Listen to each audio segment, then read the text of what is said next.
we go. So I had invited you all to pop in the chat if you wanted to say, why are you here? You can send it to me personally or to the group. Okay. Looking how to get through the holidays with prosperity mindset. Great. And if in 30 or 45 minutes, if I could give you the magic pill, what would you like it to solve? Not saying that I will, but if you have a sense of like, I'd really like to get this from you today, could you just? And we'll see how close we get. Hi, Margaret. Okay, great. Stop being worried about money. Thank you. Let it flow. Ooh, good, Meg. All right, so let's get started. It's 2:01 and feel free to keep the chat going. Get free of money worries. Yes, wouldn't we all? All right, so this is a new series called The Problem-Free Zone, Practical Spiritual Tools to Turn Lead into Gold, because it is so clear to me that what's missing in our vernacular and in our experience are practical spiritual tools to alleviate so much of what ails us, so much of the suffering. And I personally am dedicated in my business and in my life to alleviating suffering, because we don't need to be. If you're here today, you are bright, beautiful, bold, talented, gifted, and you're here to thrive and to serve and to be handsomely rewarded for all that you do. And anything that's not, anything that you're not experiencing in that vein is just something that we want to remove, get out of the way. So, all right, so welcome. So what I'm going to do in about 30 minutes, maybe 45, is I'm going to tell you a story. I'm going to teach you some truths, and I'm going to give you some tips. So that's kind of the format of these things. I'm going to be doing these twice a month. This month it's about money, and I love that I have the perfect number of people. It's just perfect. Thank you. I also know in my own design that there's a certain size of group that I work best with, and this is about the size. So thank you. All right. Money, money, money, money. I have been playing with money for a while, not just in life like we all do, but just in my own journeys in business. And I have taught money mindset. I've taught money management. I've made a lot of money. I've invested a lot of money. I've spent a lot of money. Haven't necessarily lost a lot of money, but I probably wasted a lot of money. So I feel like I have been playing with this topic called money for a long, long time, very intentionally.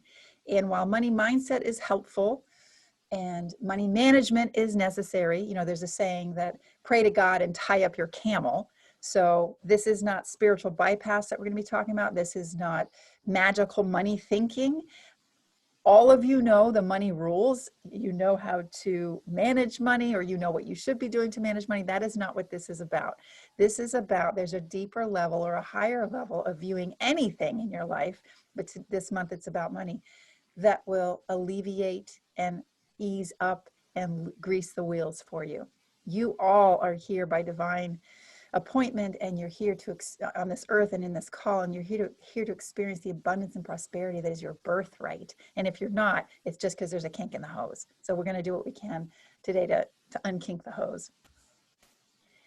So currently I am in two money conundrums, I call them. They're not money problems. They're money situations that are not how I'd like them to be. But instead of getting all worked up about them, and this, I invite you to do this too, I get curious about them. So most of you know, if you've been on Facebook, that I've gone through major transitions in my life the last couple of months. I'd invested in a property, I'd invested in a partnership, I'd invested in a relationship, and it all went poof. And so it is, all by divine unfoldment. It's all okay. We're all doing well. And I have some money hangovers from that chapter. And those money hangovers are a really odd situation where when the pandemic hit, as many of you may know from being business people, there were SBA loans that were issued or offered to get a loan to help your business to make it through the pandemic. So we applied for a loan. My former partner and I, we were approved for a loan for not a whole lot, but just enough to sort of handle a couple of things for a $16,000 loan. And I clicked the button to have the loan go into my account, my business account, or so I thought. Long story shorter, the loan money is somewhere in the ethers. It didn't land in my account, but it landed in Bank of America's account. but the SBA thinks it landed in my account. And I don't really know where that $16,000 is because I never got it, but the SBA thinks I got it. So I'm on the hook for $16,000. And have any of you ever tried to get through to B of A? It's not a very easy thing to do. So trying to get through to B of A, trying to get through the SBA, and I'm left in the middle holding the bag. So this is interesting. And then there's another piece. I like to go total vulnerability just to sort of make my point. There's another piece. We invested in a sweet vintage RV, recreational vehicle. And the state of that wonderful RV now is she's torn up, she's parked up in Maine, and I can't find anybody to help me fix it. And I'm on the hook for $22,000 for an RV that I can't seem to get repaired, that I'm still paying off. And it's like, that's really interesting. So together I have $38,000 of a money pickle. Now, trust me, I have spent 3 a.m. times trying to figure this out and how's this going to work. And then I start applying my own lessons that I'm going to share with you in a minute. By the way, I know the sun is streaming in, but I'm not going to, let me see if that help. Anyway, so I'm coming to this with like, I live it also, like I know how this is. And I refused to be victim of the money, fear, worry, and doubt. Because it doesn't get you anywhere. Have you noticed? It solves nothing. So rather than fret and get anxious and get upset because I can't have anybody help me with the RV, and Bank of America is impossible to get through and they don't care at all, I have to take a different approach. So what is that approach? Let's talk about spiritual truth. This is called practical spiritual tips. The truth is that money is just an outer manifestation of an inner state. What we experience in the world is just an outer representation of what's going on inside. Now, whether you agree with that or not is up to you. I believe this. I've lived this. In fact, my daughter, I'm going to sidestep for a minute because I just got a text from my daughter. This is such a beautiful example. It's not about money, but this is an example of this principle.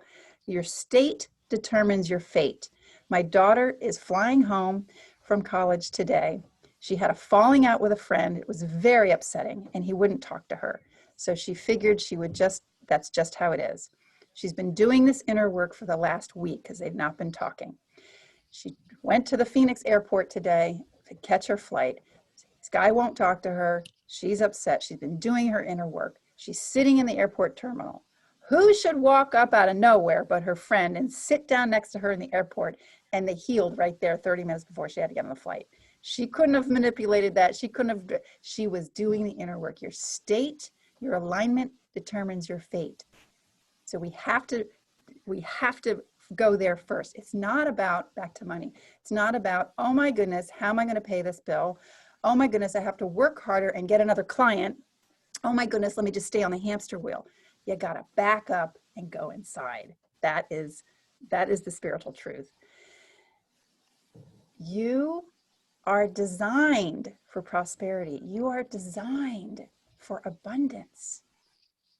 The cells in your body that repair themselves. You cut yourself. It takes care. It heals without you having to do anything. The breath that comes in and out without having to think about it. And you've heard the grains of sand, the stars in the sky, the utter abundance that is all around us. It's like we're the fish in water.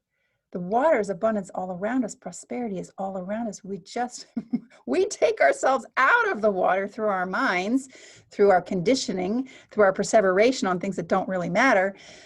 And we make it a whole lot harder. We push the boulder up the hill. So if we just remembered that you are a spiritual being having this human experience, and I get that the human experience part is not that easy, but you are at essence a divine, perfect, whole, and complete spiritual being. There's nothing wrong, broken, or that needs fixing with you at all. The only thing that's wrong is that you have forgotten that. You've forgotten the perfection that you are, and you've forgotten the divine flow that is always working. We've been conditioned. It's not your fault. I'm not blaming you. We've all been conditioned to make it happen, work harder, do your best, pull yourself up by your bootstraps. And all of those things are okay. But if you haven't done the inner alignment, then the outer efforts will only yield so much. You'll only get to a certain place. So if your money situation is really just an outer example of what's going on inside, what the heck do you do? Like, all right, fine, Linda, but that doesn't really help me like move the dial on the bills I have to pay, or it doesn't help me bring in any more income. Am I supposed to just sit here and stare at my navel and all will be well? Well, yes and no. Like I said, you got to pray to God and tie up your camel. So there are outer action steps to take, but it's the praying to God that people forget to do. So right now, just check in.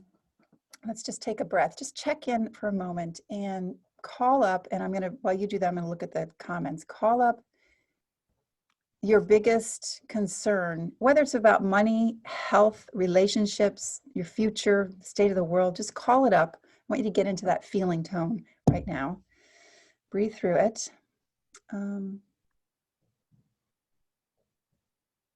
Yes, okay. Thank you all. Okay. And is it possible for you to recognize that what you're thinking about is a misuse of your imagination? Take my RV or my SBA loan situation. Those are just current facts, if you will. So I have an old RV that's broken down and I have a $16,000 tab that I didn't really, like, okay. And I can use my mind in any number of ways. I can imagine the worst. I can imagine, which I have. It's going to take me X number of years to pay those off. And how am I going to, I have to get the RV moved off the premises. And how's that going to, I can imagine things positively. And there's nothing wrong with that. That might make me feel better. Like, oh, there's, I see this person swooping in and helping me fix the RV, or I see this Bank of America going, oh my goodness, you're right. I'm so sorry for the distress we've caused you. So I can use my imagination that way. But that's still a mental manipulation of an outer condition. And I'm not really interested. This is very subtle, but profound. I'm not interested in using my mind at all. Yes, you need to manage the mind messes and the mind chaos, the mental chaos that you create. You have to stop that. You have to stop that. And we'll do some tools about how to stop the mental perseveration, the mental masturbation that just makes things worse. Because as you think, so shall you be. What you focus on increases. What you put your energy on grows. So mentally, you must stop. And that is one of the hardest things to do. But what I'm talking about is a deep inner knowing that all is truly well, that you are provided for, that there's nothing broken here. I know what the world looks like on the outside. I know you have a past due bill. I know you have your version of the SBA loan. And those are not real. What is real is this energetic connection you're feeling right now to each other, to me, to something larger than yourself. And if you don't cultivate that every day and in every moment and around every problem, then you're making your life too hard. You're making it too hard. It's amazing to me that we raise children, raise ourselves with scant attention to the inner life, to the inner world, to something higher than ourselves. And so for you, I don't know if what will get you there is more meditation, more yoga, more naps, more leisure, more play. But I beseech you to cultivate the yin, the surrender, the spiritual, the connection, the knowing. Deep inside each of you, and I teach about this a lot, is an inner design. If you don't know it, You need to know it, because that will be your inner GPS. It's not an expert who's going to tell you how to manage your money, or a business coach who's going to tell you you need to do this to get more clients. It's this inner knowing, this inner design, this inner roadmap that will guide you into the right situations, opportunities, positions, questions, things like that.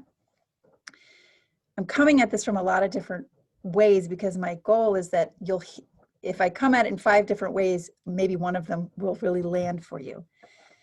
So let me back up and revisit them, because this is the most important message that I could ever give you, that you are divine, perfect, whole, and complete as you are. There's nothing wrong, broken, or needs fixing with you. The only thing that's wrong is that you've forgotten that you're a spiritual being having a human experience. It's the human problems that are the gifts in life. The SBA is going to be my biggest gift. I don't know what it is yet, but I'll find it. The RV is the biggest gift. Don't know what it is yet, but I'll find it. If I come to it from a spiritual perspective, I will find the gift and move forward. If I perseverate in my mind and use my imagination in the wrong ways, oh, it's going to be fine, or oh my God, I'm doomed, that is a waste of life force energy. And we need your life force energy, your chi, your kundalini energy on this planet, creating solutions and sharing your love and your gifts and talents. Because have you noticed?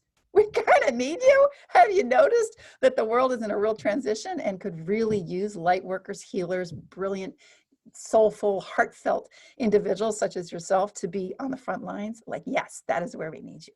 So let's get rid of all this wasted, misdirected energy that you may be accidentally putting out into the world or into your own private hell. All right. Whew. I had notes. I don't know if I'm following them. So at this point, as time moves on, let's remind you not to focus on things you don't want. So if we are going to play with the mind, it's if you're going to play in that mental space, don't focus on things you don't want, focus on things on what you do want. At the very least do that. And when you bump up against something that is upsetting, make sure you don't grab it. You get a bill, or Christmas ho ho ho is causing anxiety, or whatever whatever the financial situation is, and you get something in your body and you get a trigger. And the biggest thing is to stop thinking. Do not think, because have you noticed, if you get a financial surprise, you jump into your head and you start making stories and you're off to the races before you even know what happened, and you're using that imagination in the wrong way. So if you get some sort of hit, emotional hit, don't let it go up here. That is not easy to do, because we're meaning-making machines. That's what we do, is we make stories and we take facts and we twist them and then we talk about them, and then we find people to back up our evidence, and then before you know it, it's this big drama. And I mean, trust me, I've had my share of drama the last several months, and everybody in my immediate circle knows about it. And goodness, that's a good use of life force energy, or it's a full use of life force energy. I'm not sure it's a good use of life force energy. So we're getting into the tips part now, okay? Something shows up in your life, money or otherwise. What do? You feel what you feel, but you don't pop up here and start talking about it to yourself or other people, unless you want it to continue. If you want it to continue, then by all means, go for it. But what you focus on increases. So be careful what you focus on. You have to think about what you're thinking about, and then have dominion over it, have some mastery over it. This takes practice. But here are 2 exercises to share with you. And then if you want, we can have a discussion.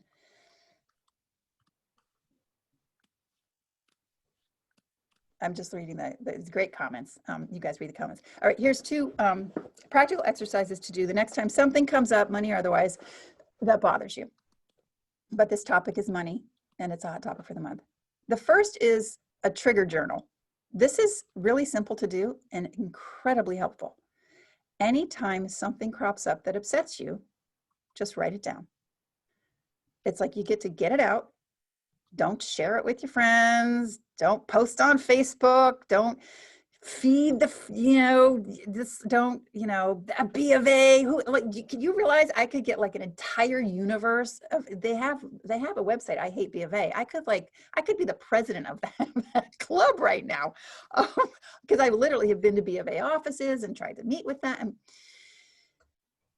Trigger journal, write down your triggers, just keep a log, and then go back after a certain amount of time and see. You'll be surprised. There's information that's going to come up off that journal that's going to inform you and help you move the dial on whatever it is that's got you.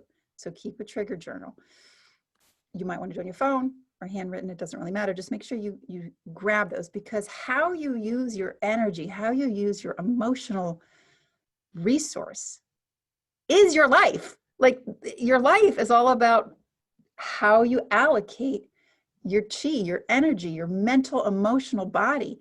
You have dominion over that. Nobody controls that but you. That's the beauty. That's the good news and bad news. I tell people, like, the great news is it's all inside. And the bad news is it's all inside. So you got to take dominion. If you don't take dominion, someone else will. And they will feed you conditioned responses, and they'll tell you how you should behave, and they should, you know, and all that garbage. So trigger journal is one.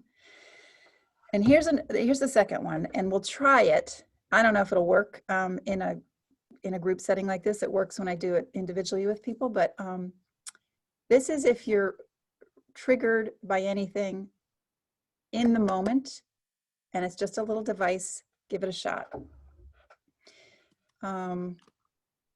I don't think I'll use a guinea pig right now, but in classes I would. It's called releasing your attention, releasing a fixed attention. What happens is something happens, we get triggered and we can't get off it, right? I mean, trust me on that. If you don't know, it's like, Linda, I really want to release it. I know, I hear what you say. I know I'm a divine spiritual God, goddess, and I have all this energy and prosperity is mine. But this just happened and I can't, how do I, and it's ow, and what do I do? And I'm worried. Okay, got it. I wrote in my trigger journal, that still didn't work. Okay. It's called releasing fixed attention. And this is how it works. I'll demonstrate it instead of picking a guinea pig. I'll use B of A as my example. I'm going to give myself a set amount of time. I'm going to allow myself to indulge in the difficult fear, worry, doubt emotion. And then I'm going to shift my attention to something inanimate. And then I'm going to shift back to how I feel about it. And then I'm going to shift to something inanimate and describe it. And what I'm doing here is I'm trying to gain mastery over my attention and where it goes. Where attention flows, energy goes, that's how I create my life. If I can dial back the drama, maintain a little more dominion over all of this, then my life starts to get more aligned. I get to open up to the goodness and the abundance that's here for me to enjoy. So here's how it might look. If someone were coaching me or coaching myself, and I'm just, SBA, oh my gosh, don't even get me started about B of A. And so here I'm just going to go like B of A. They're like this evil big brother. You sit down with them, you get them on the phone, and everything is being handled in the back office. In the back, where's the back office? Show me where the back office is. Well, the back office doesn't talk to the front office. Well, who do they talk to? My God, and this is actually true. And I would go on and on and on. I'm not going to keep doing it. You can feel my emotion. I want to honor that emotion. It's insane when I think about B of A and the SBA loan. And then SBA, are you kidding me? Like that's like a phone tree that you don't even know. And I got on the phone, they said, oh, it's all handled. And then it wasn't handled. And I get these notices from SBA. Okay, next, I'm going to put a pin in all that froth, and I'm going to describe something in the room. That is a bench press, and it is about 4 feet long, and it's got these metal poles, and they've got the round knobs, and there's some really heavy weights on the end, and it's black with gray, and it's kind of a hard, straight bench, and it's got the little thingies coming out, and there's black on top. And so you see what I'm doing? I'm just switching my energy, and I'm focusing on something neutral, and I'm just describing it. Now I'm going to go back to SBA. the SBA and B of A. It's just like this one big cluster, you know what, and I'm a good person, and this was an accident of some kind, and why am I being persecuted, and is there anybody on the planet who can help me? And can you see how I'm not quite as fired up as I was a minute ago? I've kind of lost the juice, but I'm going to keep going because I want to get this out, because that which you resist persists. So I don't want to resist these feelings, but I want to have a way to transmute them. So SBA, B of A, forget it. I don't know what to do. I guess I have to get a lawyer involved. Are you kidding me? A lawyer? I don't lawyer up for anything. I got to get a lawyer involved. My God, this is just nuts. All right. And as soon as I've run course on that, I'm going to switch again. Here's a lamp. It's brownish black. It's got a round bottom, goes like that. It's got its lampshade, which kind of looks yellow, vanilla-y. It's got lines on it and lines on the top. It's got kind of a yellow light coming out. There's these gold rings around it. Then there's the cord that goes down. And next to it is a candle and some cups and stuff like that. So you see how I've shifted my attention, describing something that has no juice. It's just, and so next I would go back to SBA and B of A. Except right now, I got nothing on it. Like I've kind of purged it by playing this energy game of honor what is in there, switch. Honor what's in there, switch. And what that's going to do, and you might have to do this 50 times an hour if it's a really hot button, it's just going to get me to equanimity. It's going to get me to neutral. Because if you notice that your problems don't get solved when you're fired up, your problems get solved when you're either on the yoga mat, or you've taken a walk, or you've taken a nap, or you've relaxed and you've allowed the universe to come in all of its abundance and help you find the solutions. I'm the one that blocks the solutions by having agendas, opinions, intense stories, viewpoints. I'm the one that says to the universe, I got this, I got this. I'm like, I know how this is working, like I'm good. The universe is like, okay, when you're ready, when you open up, we will show you there's an abundance of money and time and opportunity and ideas and solutions. I don't yet have the one to SBA. I don't yet have one to the RV, but what I know is I'm not making any phone calls about either one of those situations until I am in a state of equanimity. And that is how I'm working. It's funny because I get questions from people who are affected by these two issues. What are you doing about it? What do we do? I'll let you know. I don't know yet because I can't make it happen. And yet I know that the universe has infinite money, solutions, resources for me. And when I am in the right state, my fate will follow suit, if that makes sense. So I have just talked to Blue Streak for 28 minutes. And just to recap the practical tools, trigger journal, and that releasing your attention exercise where you bounce back and forth. Because my vision is that you get to lighten up, that you get to open up, that you get to receive, that you get to surrender, that you get to put the heavy weights down. Because that actually is the order of the universe, is support and love and goodness. And anything that we're experiencing that is not that is just a bump in the road that you are more than capable of managing. And as you do, a rising boat lifts all tide. A rising tide lifts all boats. So as you do that, you lift everyone around you. Okay. So if anybody wants to unmute, ask a question, make a comment, I'm going to catch up on the chats here.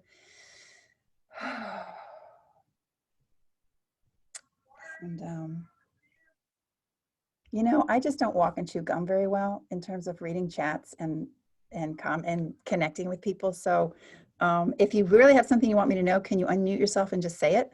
Because I can't read. I'll read them all later. But if anybody has a specific situation they want some coaching around, by all means, unmute yourself and let's play. If you need to go now, we're 30 minutes in. It's supposed to be 30 to 45 minutes. I'm grateful that you joined us. So anybody have anything? Linda, hi. Hi, Christy. Hello, love. Hi. Hi. It came to mind this, and maybe others would find this helpful. Why is it that it's so hard to train mind? Like, previously, and I love them, but like they just escape me, or like the mind still has this idea, like you said, of no, we can fix it.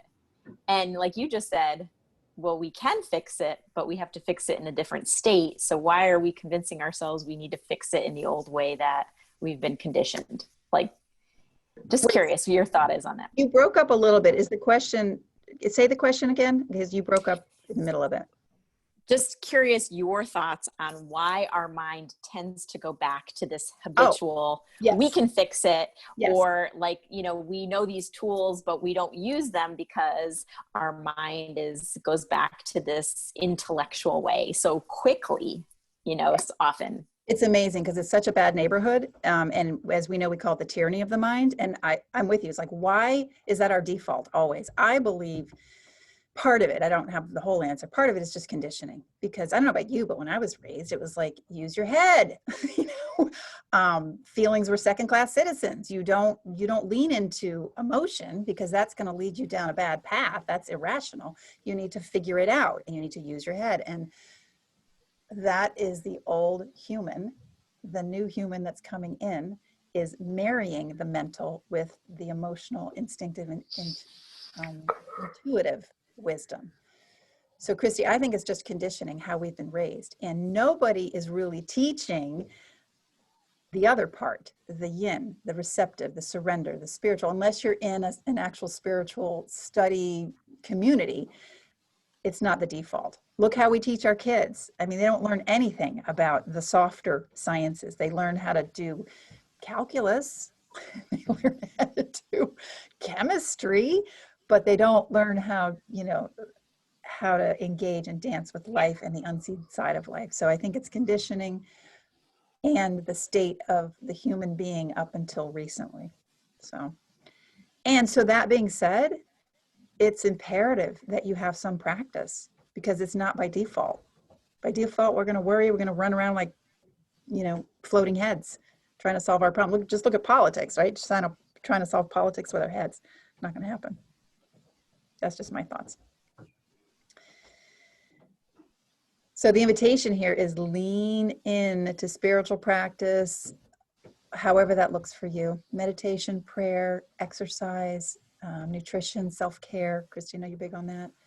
Community, service, that's all spiritual practice. Those are not head-based activities. Yeah, Margaret, hi. Hi. I know what I have an issue around deserving. I think that's a really big piece for me, which I'm kind of, I'm making some inroads in there. I'm getting there. But where I've come to is, okay, so that you've got something to contribute that is far bigger than you. It's a bigger purpose, it's a bigger thing, which is great, but that can also trap you, because you go, hang on a minute, why can't I just be deserving without the big purpose? Why can't I be, why do I have to be this, get out there and be this thing, which I know I can, I know that's there, but I don't want to marry the two necessarily. This is so key, and I know especially with women, because I've worked mostly with women the last 10 years, this deservability piece. If you actually were living your true divine nature, I'm not faulting you, Margaret, because I know what this is like. There's no such thing as deservability. You are a child of God. There's no like, I deserve it, I don't deserve it, I need to do something big in order. Just by nature of who you be. And so it's even this, I read recently you don't even have to trust. People, I got to trust. No, trust implies not trusting. Deserving implies non-deservability. You just are this divine, perfect being. You just are. There's nothing you have to do. No behavior you need to give up. You just are. So do what you need to do to just remember that. It's just all about remembering. Just about remembering. All that stuff is made up. Just, and if you're inspired to go change the world, fabulous. And if you're inspired to live in a cabin by yourself for the rest of it, fabulous. Like there's no right or wrong. Yeah. This is deeply entrenched conditioning that goes way back. I mean, we're going way back to my childhood, which is it's always that whole thing of, you know, being of service. You know, my father used to actually say, you know, that whole biblical thing of turn the other cheek, you know, do more for others, you know, all of that has really been sticky for me, because it's kind of slapped me in the wet face with a wet kipper, that one, because it's because you end up being this what do I need to do next? Well, it's really who do I need to be now? It's really true. And in the studies I'm doing now, you realize there's no end to conditioning. We talk a lot about, you know, absolutely, the parts that we can control, how we were raised, and there's no end to conditioning. So we can't fight it. No. We can counter it, or we can rise above it by remembering who we are and not letting anything put a chink in that armor. Nothing. And that takes practice. It just takes practice. But it's really fun. It's fun practice, right? Because the rewards. Absolutely. And here's the thing about money, to get back to money. The money is just a manifestation, an outer picturing of what's going on inside. So as you get clearer, stronger, more true, more aligned, the money will take care of itself. My SBA will take care of itself. It doesn't mean I'm not going to take steps, but what you just described, Margaret, is the work. It is. It is. And it's, you know, and it's I think the thing is, and actually it's interesting, isn't it? Because we talk about the work, but that's the thing, there's that sort of conundrum between the work and what do I, you know, and then doing. And the doing thing. Don't do anything rather than the allowing and the surrendering and the, you know, because I love that Marianne Williamson quote when we said, you know, well, we let God take care of everything except for the really big stuff, and that's so important. We need to take care of that for ourselves. And it's, you know, it's the really big stuff that often is the stuff we just need to surrender. And that surrendering, I used to be scared of the surrender piece, but I'm actually not anymore. Right, that's a great point, because we think we're going to lose control, right? But control is all made up anyway. Yeah, absolutely. Yeah. So now it's like, wow, I can just hand this over. Wow. Right. Which feels great. Thank you, Margaret. Lisa, did you want to say something? I did. One of the things that I've been noticing and actually changing, but really I came right up against it, was this idea that I wasn't allowing myself to be joyful. I wasn't allowing myself to choose the thing that I really wanted. I was like, no, I take care of everybody else. No, this is if I don't stay on this level. And I'm like, oh my gosh, what if I just choose to put that all down? And what if it all falls apart? But I'm gonna be in a great mood. I'm gonna be really happy to be around. People are gonna like me again, and I'm gonna be happy with me. And that actually, I'm all right with that. It all falls apart. I'm gonna be standing there smiling, and I'm like, wow, what a thought. Not that I can do it all the time. I'm still, I still go through those periods, but sometimes my biggest thing that I run against, the wall that I hit, is again back to what you said about conditioning. that condition of you aren't allowed to feel happy until you've taken care of all of these other things and other people. And when I am able to just go, you know what, they're really okay. They're really going to be okay. They're going to be happier if I'm in a better way. Maybe I'm going to choose something that actually, and I make a small choice. Start with a small choice because it's really scary to make a big choice. Yeah. Right? So I got to start with a small one. Baby steps, absolutely. So anyway, I was thinking about that. That's something that speaking to, I think, Margaret's conundrum a little bit is the surrender of allowing yourself to choose what works for you and not what works for the other people that you think you need to take care of or whatever it is. It's a hard thing to do. It's all, that's why they call it spiritual practice, all practice. We'll never be done practicing, but let's make sure that we're focusing on the right things instead of the things that are not going to bring us more of what we're here to experience. So we have a few minutes left. This is the kickoff for this new series, the Problem Free Zone, and I'm just so grateful that you are here. Our next one about money will be on Monday the 21st at 1:30 p.m. Eastern. So if you wanted to continue the conversation then, we'd love to see you there. And we'll be doing more, throughout the year. We also, in January and February, we have space to kick off 2 more circles. We have circles of 7 people each. And some of what we shared today is like 1 step out of 5 that we work with people on. So just keep an eye to if as the year winds down and as you're becoming more conscious of what's holding you back and what's getting in your way, that if you want to enter into a more supportive, training, that you just let us know. Because what we're doing over here is so much fun and so impactful.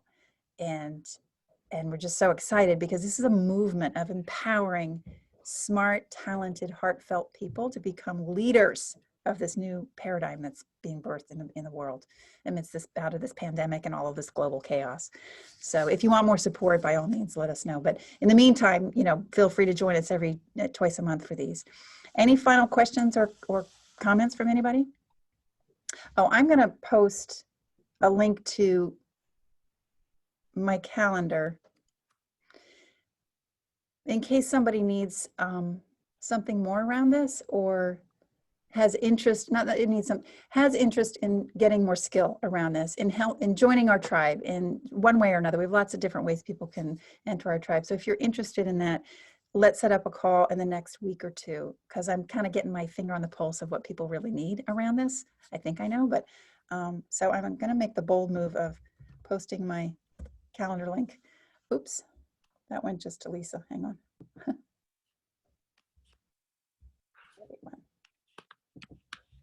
Because you guys kicked off this inaugural problem-free zone session, and I appreciate that. So anyway, so let's wrap it up. Sisters and brothers, you got this. There is nothing wrong. There is nothing that needs fixing. You've got this. You just forget that you've got it.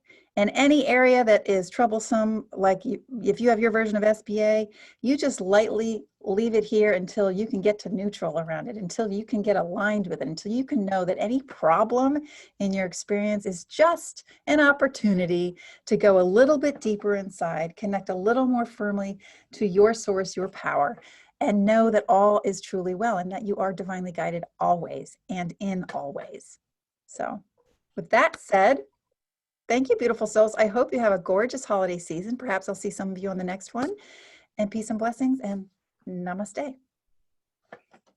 Bye for now. Thank you, Linda. Thank you, Linda. Thank you so much. Thank you. It's great. Thanks, Linda. Thank you, Linda. You're welcome. Thanks, Linda. You're welcome. Always like to hear you. Always nice to see you. I woke up actually thinking about you this morning, so it's so funny that you're on my calendar. I got brother and sister team here today. That's so fun. I got to I'm gonna reach out just Good. to connect. Good. Thank you from France. Yes, I know they were nice to see you. Yes. Bon appetit. Or that's the thing to say, but Yeah, bon appétit. Merci. bonjour. Bonsoir. Bonsoir. Right. Hey, bye, Deb. Lovely to see you, Deb. Bye. Oh. Bye, Linda.